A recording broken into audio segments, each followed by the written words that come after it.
here we go. Do you think when we're really old and we're in a retirement home together, we'll still be like making videos and be I like, hope so. I hope what so. do you think's gonna be on the prize this year? Because obviously that's what I'm gonna sound like as an old man, isn't it? So, yes. I hope so. That's an amazing thing, and I suddenly feel less anxious about getting old. No, it's something to look forward to.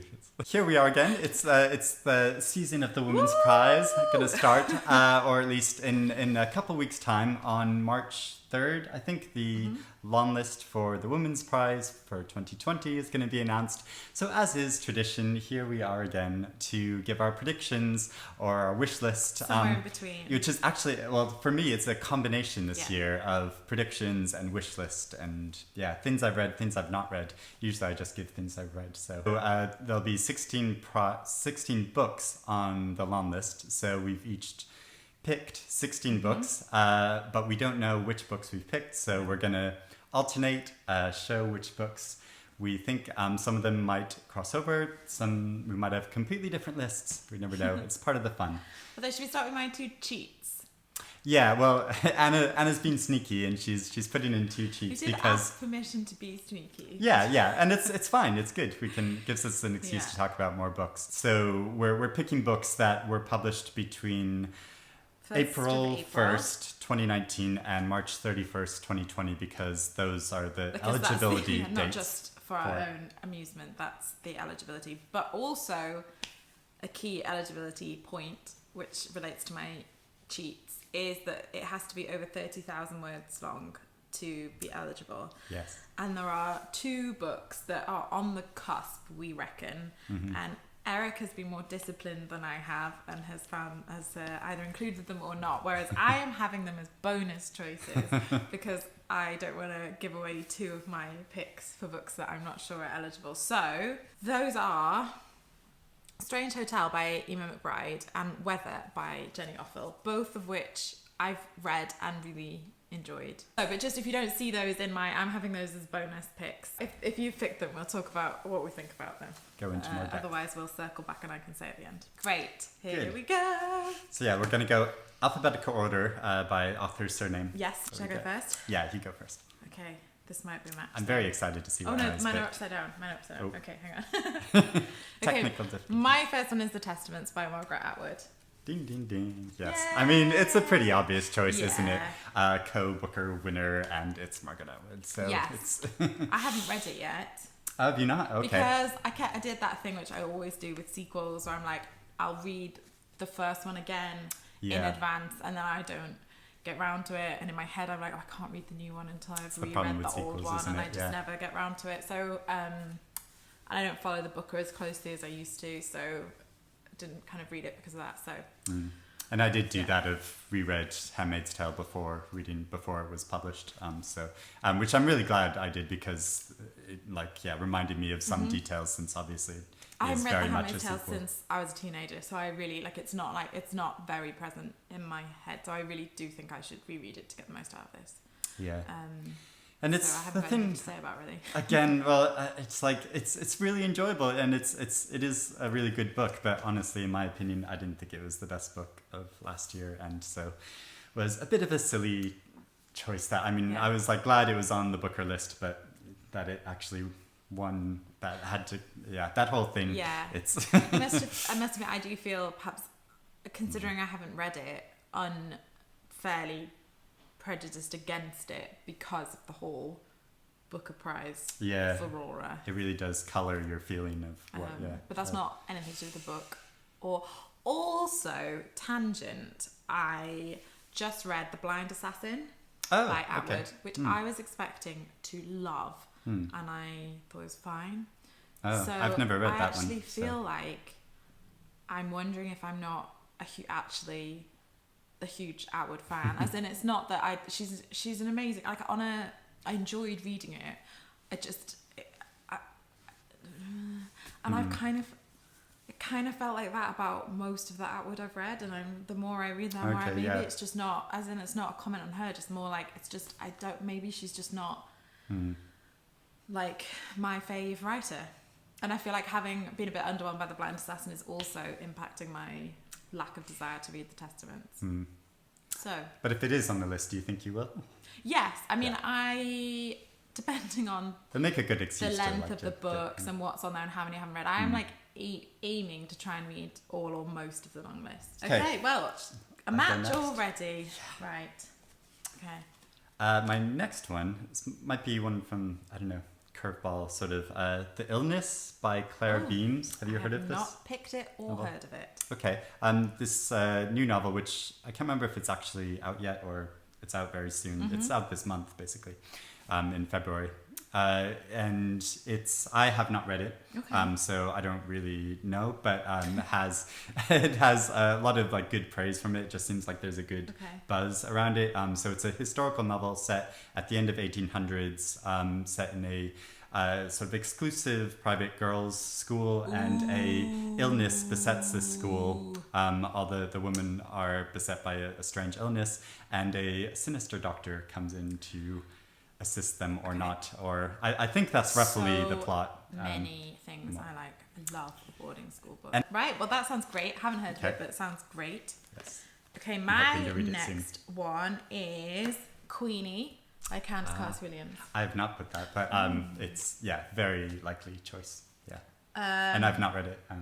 Have you? Yes-ish. This is one of those ones where I read an early manuscript for the Scout that I sometimes read for, and I really enjoyed the unedited draft, and that's unedited, so I can only assume that it's even better than the version that I read. And sometimes when I read manuscripts, even the ones I like, I feel like when there's so many books and I don't get round to reading the finished version of them, which really does the books a disservice, because the idea of someone reading like a first draft of my work and then judging it on that is truly horrifying to me.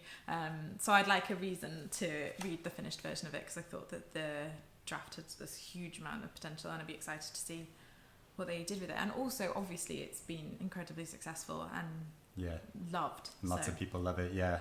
I meant to read it when it was shortlisted for the Costa Book Awards for first novel, but just didn't get around to it. Yeah. But so I would like the excuse to read it as well. Not that I really need an excuse, but it's a good push to say like finally get around to the book.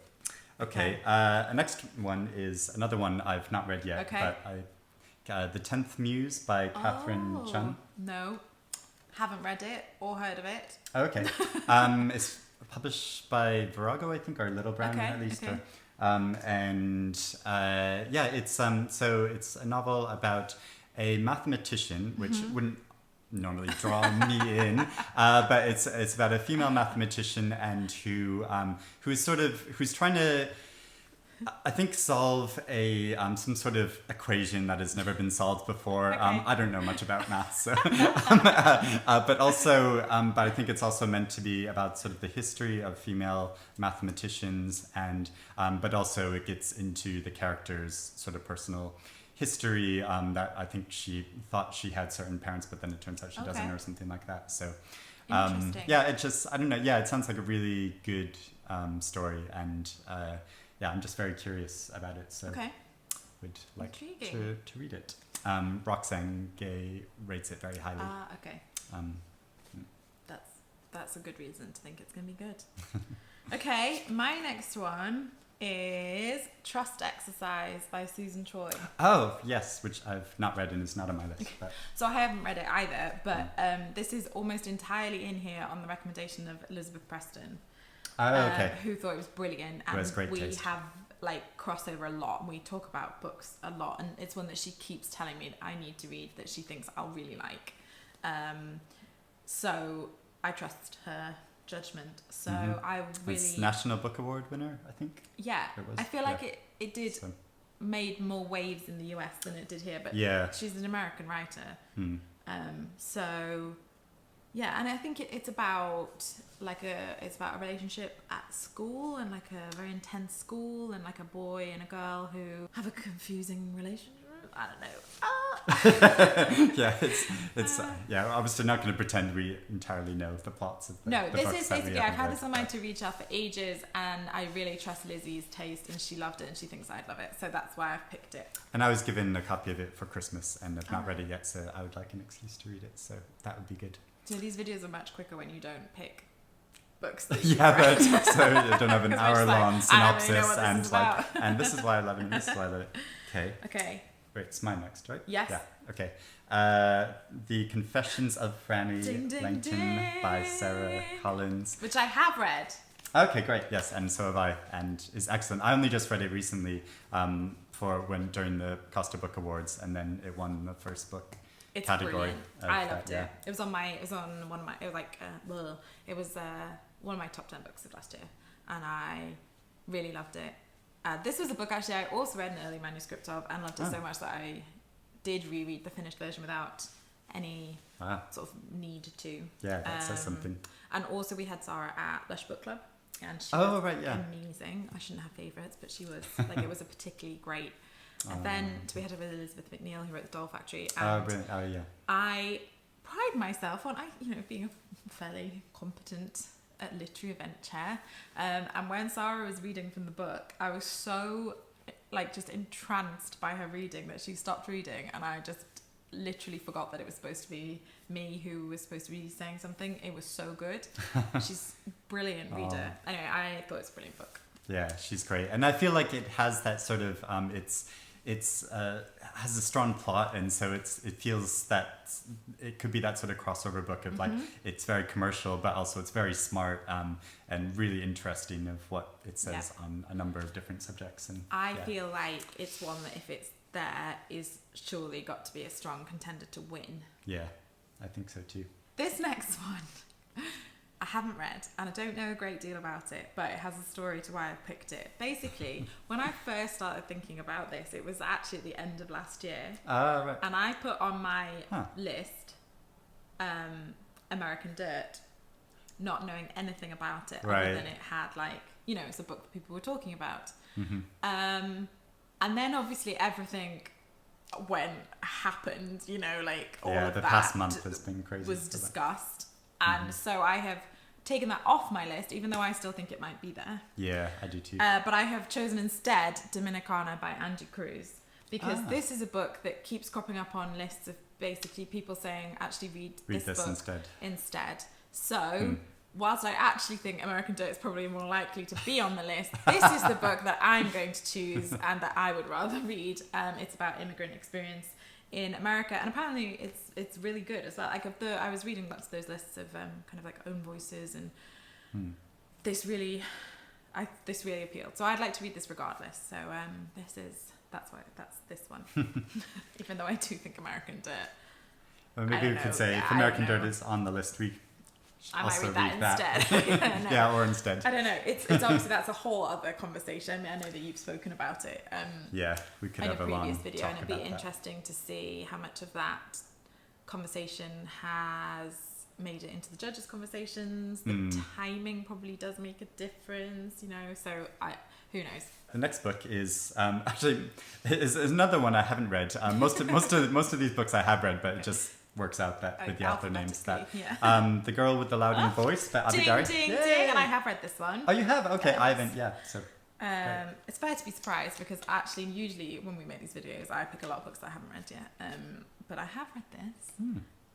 This is another one though that I've read an early draft of it, and I haven't read the finished version yet, but this was one where the early draft was really excellent, better than some published books that I've read. So I have very high hopes for reading the finished version of this. It kind of reminds me of Welcome to Lagos in that it's got that kind of mix of it's grappling with big subjects, and it's got some dark moments, it's got some difficult moments to read, but it's also got a real lightness of touch. And I really, really enjoyed it. And it's about a girl fighting for her own education and to find her voice, and I really liked it. Okay, this is another one I think you will have, which is Girl, Woman, Other by Bernadine Evaristo. Which I haven't read yet, even though I just feel like this is a book I'm actually expecting to love. I feel like when I first got sent a copy of it, I immediately put it near the top of my to read pile because I liked it immediately. It's got a lot of the stuff that I enjoy reading in terms of multiple voices and playful structures, and honestly this makes me seem it's really long, and it was one of those books that I kept sort of putting off and being like, I'll read that when I've got time to read a really long novel, and you never do until you just read it. But I'm really looking forward to reading it, and even if this isn't longlisted, although I think it will be, this is one I definitely will make time for at some point to read. It's so good. And it's one, if it is listed, I'll be looking forward to rereading it because there are so many characters in it. Their lives intertwine in so many different ways that I'm sure I missed a lot of those connections. So I think it's one of those books that will be really worth rereading. But speaking of long books, another one of mine is Ducks Newburyport. So I haven't picked this one. This one I nearly put on, but honestly, this is one where like I refuse to do anything that will like manifest me having to read it. Right, yeah. Which because it's just for the length, I don't want to, just because of the length of it. Like I can't cope with a long list that's got like 6 books that are really, really big. I just won't read them. It does make it challenging, yeah. Also, this is one not like Girl Woman. This doesn't appeal to me, the whole stream of consciousness thing. And I also just feel like it's become like a bit of a... there was that whole thing where she said that thing about motherhood that like caused a whole thing. And I just almost like feel like I'm just like, I don't really want to like... Also, Lucy really Ellmann is not shy of really speaking her mind. But I have to say, honestly... I don't often like that you liked it. I don't often, you know, I'll like pick my favorite books of the year, and I don't often like pick a number one, but really this is my number one favorite book of last year. Sorry to say that, but like it's true. It's gonna be like Milkman last year. Like I read Milkman last because I was convinced I wouldn't like it, and then it was one of my favorite books I read last year, and my favorite book probably from the whole long list, but also only like 300 pages, so. Yeah. No, I think I probably will. And also, this is another book that Lizzie Preston really likes, and again, I trust her taste. But I just would honestly rather not read a 900-page novel. But it's. I mean, what I keep saying to people is honestly, once I started reading it and got into it and got into the voice, I wasn't paying attention to page numbers. It just drew me in so much. I was just.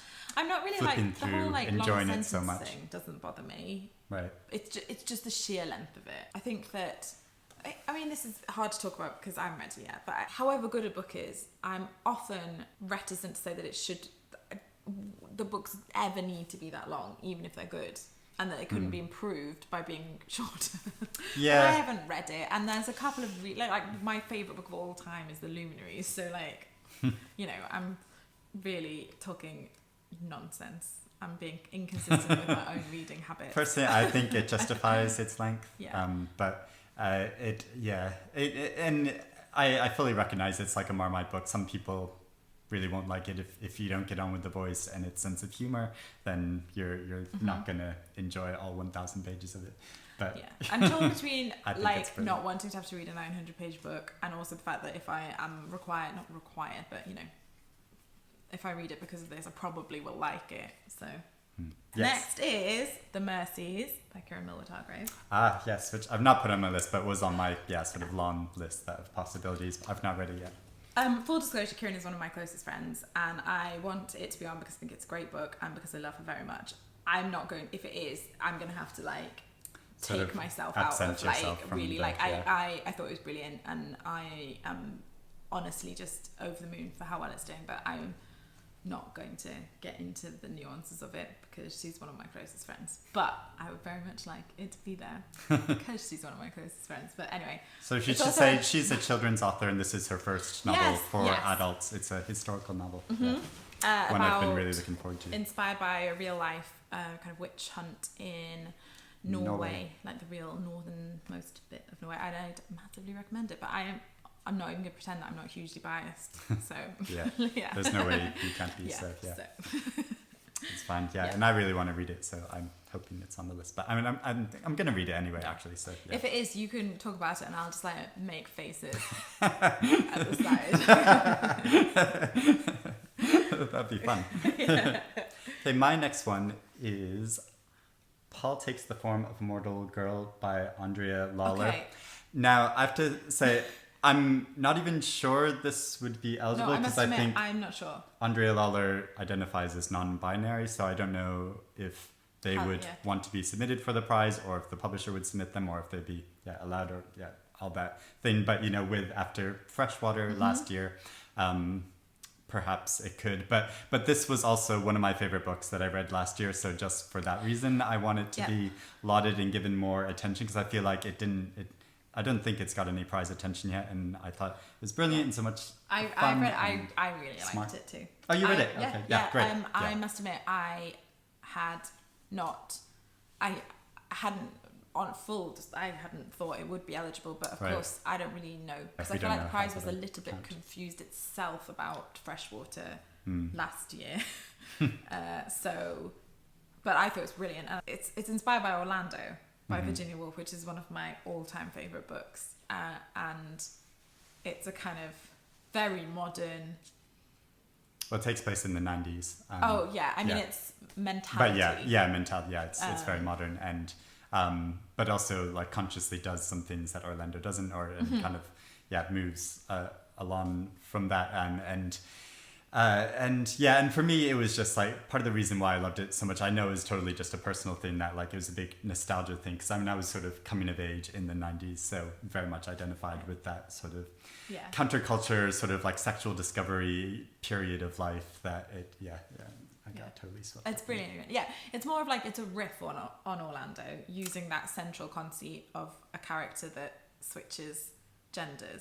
Mm-hmm. But it's not like a retelling of Orlando. It's like an inspired by riff on it. Yeah.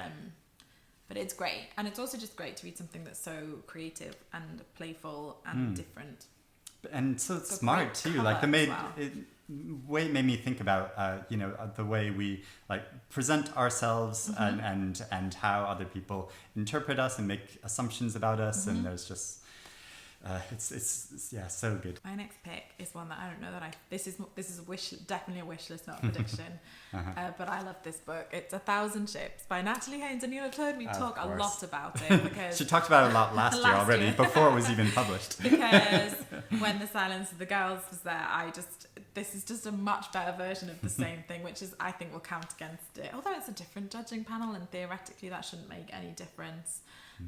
But it was something I was constantly frustrated by last year, that Silence of the Girls was the book that was getting all the attention. And it's not that I don't think that should have got attention. I just wish that 1,000 Ships had got equal or more, because I really think that it's a much more nuanced, playful, feminist version of a very similar story.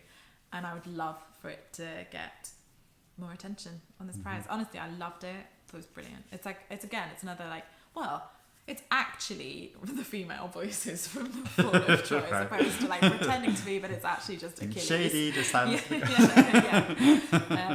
what? I feel like, as always, when books on prize, you end up sometimes books that you don't even have that strong of opinion about. You feel like you do more because we spent so much time talking about them. I actually don't dislike The Silence of the Girls. Yeah. I enjoyed reading Prizes it. just force you into. I had some issues with it, but I did enjoy reading it. But when you end up spending, we talk about these books a lot by the time it comes around to the winner. But 1,000 Ships I thought was beautiful and creative and playful, and I really liked it.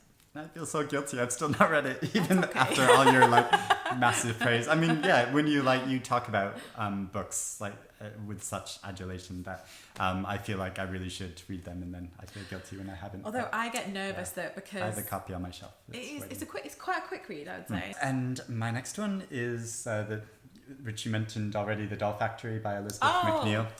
So I didn't pick this one, but this was another one that was right near the end for me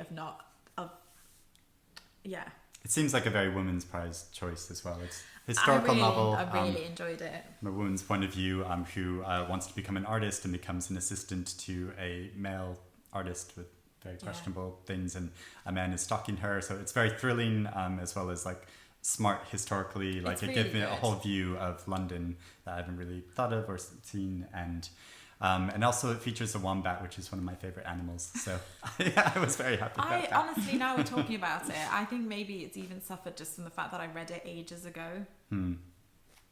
Because I don't know why I didn't include it. I really liked it.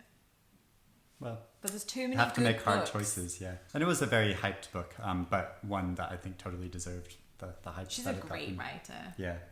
It's really exciting. She's got lots of redheads in it, which I approve of. My next one is The Mirror and the Light by Hilary Mantel. Okay. Yeah. And well, I've not put that on my list, which isn't. But I was thinking, like, has Hilary Mantel ever actually been nominated for? Yeah, both of the previous books were shortlisted. shortlisted. Oh, okay. I should study my history of the Women's Prize, I guess. I'm pretty sure both of them, definitely one of them. Because I mean, it would seem odd if they weren't. So yeah. I'm pretty sure both of them were shortlisted. Okay. Yeah. Cool. Obviously I haven't read it because it's the most closely guarded thing. There's 100 proofs, I believe. Are there? Okay, yeah. Which I will not be getting, I assume. Anyway, I don't think I will either. Love Hilary Mantel. She's one of my all-time favourite writers. Wolf Hall is one of my all-time favourite books.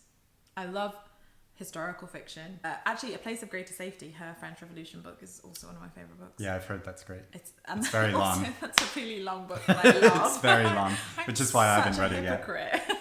But I love her writing too. Her memoir, Giving Up the Ghost, is brilliant, and I love Beyond Black. Is that? I haven't read that one yet. It's no, that's very good. But I've not read Wolf Hall, and I've talked about this on my channel a bunch of times. I know. Oh, it's my crazy. Goodness! Yeah, I've not read Wolf Hall. I started it, it, but I stopped it because I does take a bit to get. I love the going opening with. scene so much. It was really beautiful, but then it got into the complex politics, and I was just like, I feel a bit lost. I don't know what's going on. I will so say, I went and read a few months ago. I read a biography of Thomas Cromwell to prepare for reading Wolf Hall. Try reading Wolf Hall again. So I'm gonna try reading it again very soon. Also, I would say an advantage for when I was reading them, and also part of the reason I love them, is that I studied Tudor history at university. Oh, right. And I'm a huge Tudor history nerd. Okay. Particularly, I love Anne Boleyn. And so I even wrote an essay in my third year of university about whether Cromwell or Anne Boleyn had more influence on Henry VIII and his policies. So, like, it's a subject that I am fascinated by anyway, and also it definitely helps to, like, have an understanding of the people and the politics already. So it's just like my perfect book in so many ways, and I felt very spoiler Anne Boleyn dies. But it really I love her. I'm not going to tolerate any nonsense said about her in the comments. She's my favourite. So watch out. I don't want to be snobby about Philippa Gregory, but if you've only read The Other Boleyn Girl, please go and read something else by Anne Boleyn. And having read that biography of Thomas Cromwell now and learning about that whole relationship, and I'm super interested to see how that's gonna play out in the fiction. So it's just it's an exciting book, a series where the previous two have won the Booker. Yeah, it's wild. I feel for her so much. I can't even imagine the sort of pressure of this book. I have no doubt that it's going to be good, but just because she's a great writer. But you just think it just becomes mired in, if it's shortlisted for the Booker, it's impossible to separate it out about whether it's the best book or not, because it's got this legacy. Yeah. We'll see. Anyway, I'm very, very excited to read it. It's end of March it's been published? Beginning of March. Oh, beginning of March, okay. Actually, almost I better get on reading Wolf Hall. The 4th of March, I believe. Okay, yeah. It's the same week as the Longlist is announced. Okay. I haven't been so excited about a book in a really, really long time. Yeah. So, right, you'll go. Hilary Mantel. And my next one is one I know you love, The Heavens by Sandra Newman. Yay! Match. My favourite book of last year. An author that Anna also interviewed at her book club. At Lush Book Club, yeah. And I was really starstruck is probably the right word, which sounds like I've met and interviewed way more famous writers, which is not to besmirch Sandra Newman, but I just love her, and I've loved her for ages. And I loved her last book, Country Ice Cream Star, which was longlisted for the Women's Prize. And I just think she's extraordinarily talented. She's also very funny on Twitter. She is. Would recommend following her on Twitter. I had more mixed feelings about Country of Ice Cream Star, but I did love this. It's such a massively creative tale of way of looking at history, and so there's sort of a modern day story, but then it's about a woman who falls asleep and wakes back up in is that still Tudor times? Wait. Yeah, Elizabethan times. Elizabethan times, yeah. Sorry. As Amelia Bassano, who is a real life person. Mm-hmm. This, honestly, it's just so many of the things. Like, if I wrote down things I love about books, like The Heavens is just encapsulates almost all of them. Ticks all the boxes. I loved it. I would love for it to win. It's great, yeah. And another book that really deserves more attention, I think. Also, another absolutely beautiful cover. Yeah, I was just going to say, yeah, it's such a beautiful looking book as well as, yeah. I would be really happy if that was there. Okay, next one. Is it me? Yes. Yes. Is Hamnet by Maggie Farrell. Yep. Which is published on the 31st of March, which must be eligible. Yeah, I it's think it 1st must of be April eligible. to 31st of March, so it must be, but it makes me feel... But it must be. Another connection with Shakespearean things. I love Maggie Farrell. She's great. I've only read one book by her, but I loved it. Yeah, what did you read? So This Must Be the Place? Yeah. So I haven't read I Am, her memoir, yeah, which is I've not read supposed to be that extraordinary, but I've read all of her novels. Oh, wow. Yes. She is a writer I've read since she was first published. She's a writer I've enjoyed since before I worked in books. I just think she's a brilliant writer, and this is supposed to be a bit of a departure for her as well, because she has written books that have historical elements, but it's like recent history, living history. And this is about Shakespeare's son who died. Yep. And I've just heard nothing but extraordinary things about it from people who've read it. Yeah, like people saying that this is going to challenge like Hilary Mantel for the Booker, which is big talk. Yeah. But they're both writers that I love, both in like Tudor times. So I have very, very high hopes for this. And I'm excited for it to be published because I want to read it. I may have a copy of it. Do you? I do. And my next one is Weather by Jenny Offill. Okay. So this is a cheat. Offill. This is Offill, right? Oh, is it? Is it Offill or? I want to say Offill just because. Yeah. Offill. I just want to. I just want to say it in a way that doesn't sound like awful. Yeah, I know. Me too. That's why. Yeah. Anyway. And I tried to look up videos to see the proper way to pronounce it, and I couldn't find any. I found some of her speaking, but then nobody like introduced her or said her name, and she didn't say her own name, so I'm not sure. So if you know how to pronounce this author's name, spell it phonetically in the comments below. So I kind of did pick this one in the sense of I've totally just cheated because it stressed me out, and I'm also not sure. I really think this must be on the cusp of being 30,000 words. It's a pretty sparse book. It's 200 pages, but it's quite a big font. Yeah. And it's written in like sort of, there's just like 3 or 4 short paragraphs on each page. So I reckon it is.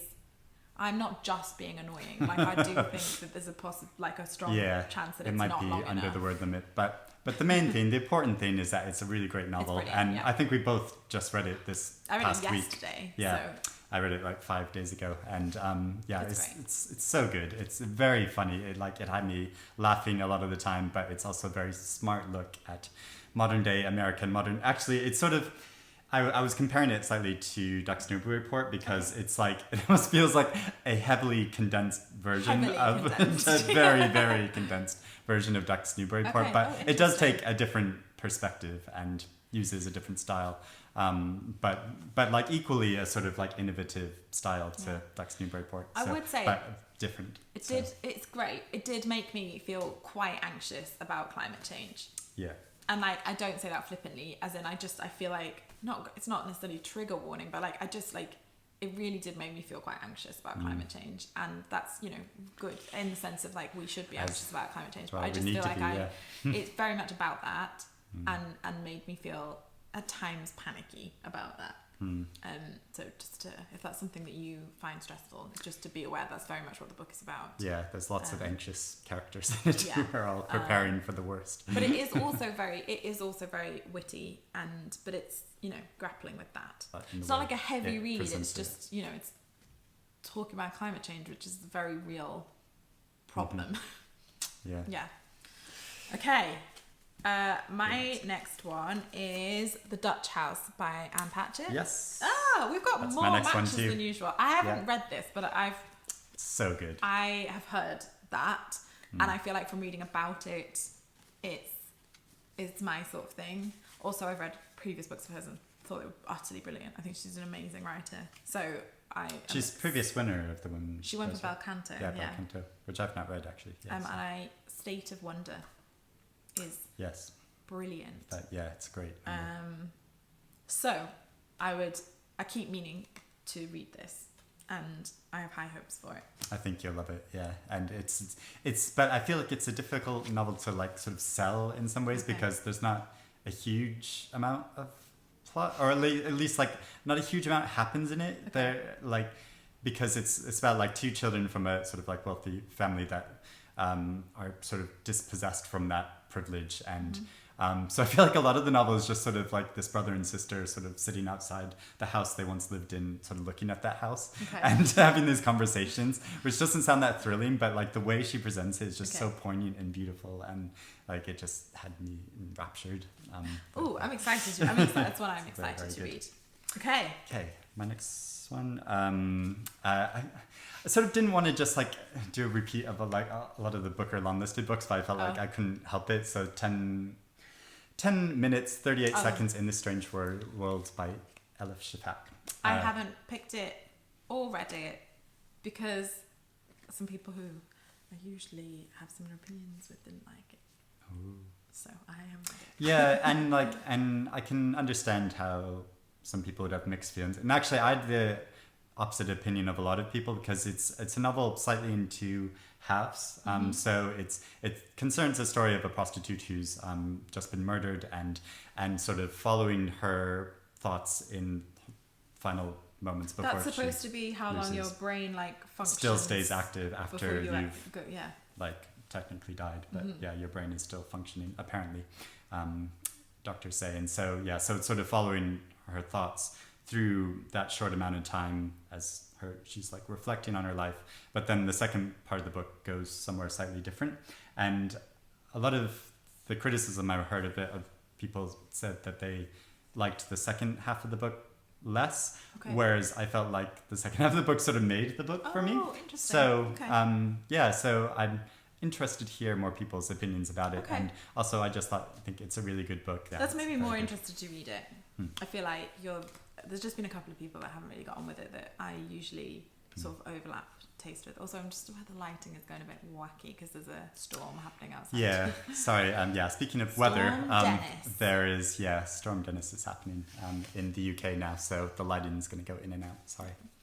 Okay, my next one is Such a Fun Age by Kylie Reid. Okay, I keep hearing about this. It's great. It's so good. I was just watching somebody's video review of it yesterday, and it's brilliant. I'm sure you'll have heard about it. It's the story of a black babysitter of a white child who is sort of assumed that she's kidnapped the child when she is in a grocery store with her, and that sort of kicks off this series of events, and there's a dual narrative between the babysitter and the white woman who employs her, and it is both. It's very tense. Actually, I can't claim this. I heard it. I think my friend Crystal Sutherland said it, but I heard it via my other friend, Katie, who it reads like a thriller, even though it isn't a thriller. There's no crime to be solved or anything, but there's a few. It's very tense. It's very tense. The last half, not knowing how all the events are gonna sort of fall out, and there's some the tension comes from this information that not all the characters know, and who finds out what, and it's just really well done, but it's also really funny, and it's just great. Honestly, I think it's another one that I think has a strong shot to get pretty far. I'd be very surprised if it wasn't longlisted. Okay. Looking forward to that. 2 more. So me next, right? Yeah. Have you got 2 left? I do. Okay, great. Olive Again by Elizabeth Strout. Okay, I didn't pick this. I haven't read it. I've never read any. What's her name? Elizabeth Strout. It's my high school English teacher's favourite author.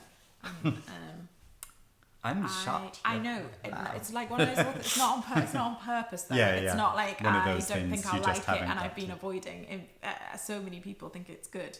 I didn't include this only just because I haven't read her, and this is a sequel, which I know that doesn't disqualify it, but I do feel like books are less likely to be submitted or longlisted if they're a sequel. Yeah. But I just don't know enough about it. Although, like, speaking as a reader, I think you don't need to have read all of Kitteridge to read and appreciate this. It's like, I think one of those sequels, even though it's very tied to her character and her past, you could read this independently and still get so much out of it. Is it not interconnected short stories as well? Yeah, well, I think it's those technically classified as a novel, but Okay. it is, very much, like, especially because some of the stories revolve entirely around Olive Kitteridge, and then some of the stories are about another character in our community. Like, in one of the stories is sort of like literally like Olive is driving by and sees this house and somebody's there, and then we go into the story of the people in that house and their complicated story, and so it's like very tenuously linked in that way. But a lot of the other connections are much stronger and build to a larger picture. But I think she's so brilliant. I love her so much, and feel this like personal loyalty to her, since she often writes about the state of Maine, and I'm from the state of Maine, but strongly identify with, like, the environment and the characters, and I felt like I knew people like this when I was growing up, and so I have so good. No reason to think I wouldn't love her if I read her, because so many people do. Right, my penultimate pick, another one that's been causing controversy, My Dark Vanessa by Kate. Yes, yeah. Although she's been absolved, is that the right word? There was sort of like implications of plagiarism, and then there was a really weird situation because Russell was basically forced to like disclose her own experience of abuse to prove the whole thing felt bad. But I am also nervous to read it, honestly. Like, I have it's about a woman who had a relationship with her teacher as a child, and she didn't think of it as abuse, and then as an adult that same teacher is accused of abuse, and it makes her sort of rethink what happened to her, and does she need to think she felt like they were in love. I'm generally very wary of writing about sexual abuse and sexual assault.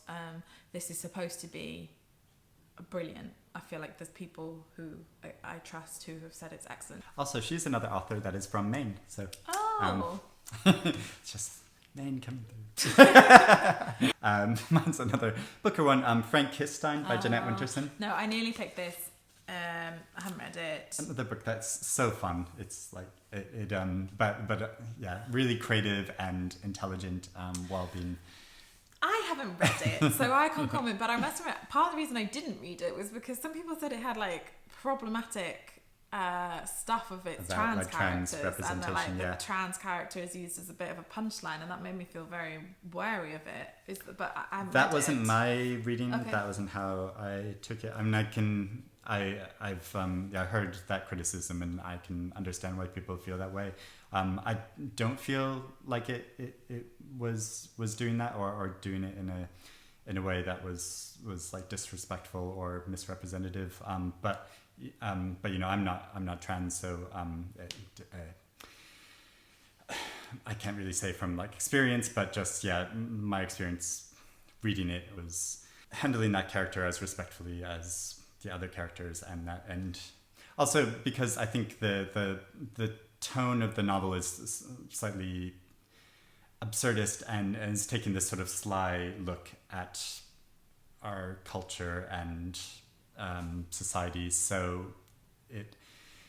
I think it's sort of tricky to place author intentions of that way, or So I understand how it's sort of muddy, but I just felt like it was still a really great book, and she's like an interesting writer for me personally, in that like when I first came to Britain, I read a lot of her and absolutely loved her books, and then for like a long time just sort of went off her. I felt like she was sort of recycling and doing the same thing in a lot of her books, but this I massively enjoyed. Okay, great. I've only read Oranges Are Not the Only Fruit. Okay, which is such a different book from her other fiction, which is a lot more experimental, and whereas her first novel is quite sort of almost like straightforward type storytelling. My last choice is The Bass Rock by Evie Wilde. Right, yeah. Which I haven't read yet. I don't think it's out yet. It's out No, imminently. But I really liked All the Birds Singing, her last novel. She's such a great writer. She was shortlisted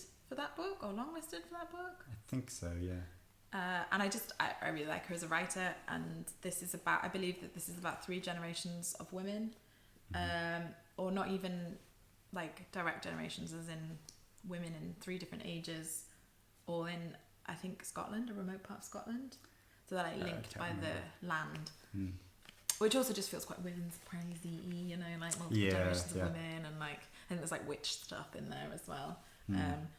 But I love her writing, and I have very high hopes for it, and so it feels like definitely a book that would be in contention. Yeah, strong. Yeah, it was on my long list of books too, and I've not read it yet, but yeah, she's just such an interesting way of structuring her books, doesn't she? Like, yeah, so she's such a great so writer. Interested to see how she handles this story in book. I'm just really looking forward to reading it. Yeah. Okay, the only one I just want to mention, Strange Hotel. Oh yeah. So which I didn't list, and I've read, but I didn't list. Which I thought it was really interesting. Yeah. But it won't be like one of my top books of the year. I don't think. Yeah. Because just my feeling of it, I think, was slightly colored because I read a novel last year actually, which has a very like similar sort of plot line. This novel called The Collection by Nina Leger, a French novel that was translated, and it's about a woman going to different hotel rooms, but you don't know anything about her past, really, anything concrete about her past, and she meets a lot of different men which she has encounters with, and this novel is sort of a similar premise, although it takes a very different style and approach to handling that subject. I must admit, I know it's easy for me to say because I didn't actually do it, but I would have worked hard. I preferred Weather to Strange Hotel in terms of my 2 cheap picks. I if forced to, I would have probably not put this in. I'm not sure whether I would have put Weather in, but it certainly would have been amusing its length as a way to get extra picks. But I felt similarly about Strange Hotel. I think she's a brilliant writer, and there was moments of it that I found very poignant and beautiful. But as an overall reading experience, it didn't quite come together for me. But I think Weather is also shorter. So yeah, but it's honestly what's madness trying to guess the word count of a book. And we're not such geeks that we're gonna go and like count the words to see what's eligible or not. But I mean it's a very obvious choice to make because a past winner of the prize and so well regarded. So we have quite a few in common. Wow, half. So we have that's more than usual, isn't it? The Dutch House, Weather, Hamnet, The Heavens, Girl, Woman, Other, Confessions of Franny, Langton, Testaments, and The Girl with the Louding Voice. All that's 50% the same. That's surely the highest we've ever had before. Don't know, it might be a bit embarrassing if it turns out that like none of these 8 that we have in common are on the list. Honestly, when I was going through and trying to work out what was eligible, I thought there's a lot of good books this year. There's a lot of books that I haven't picked that I wouldn't be at all surprised. A lot of books that I took off my list on completely arbitrary reasons just because I had to come up with 16.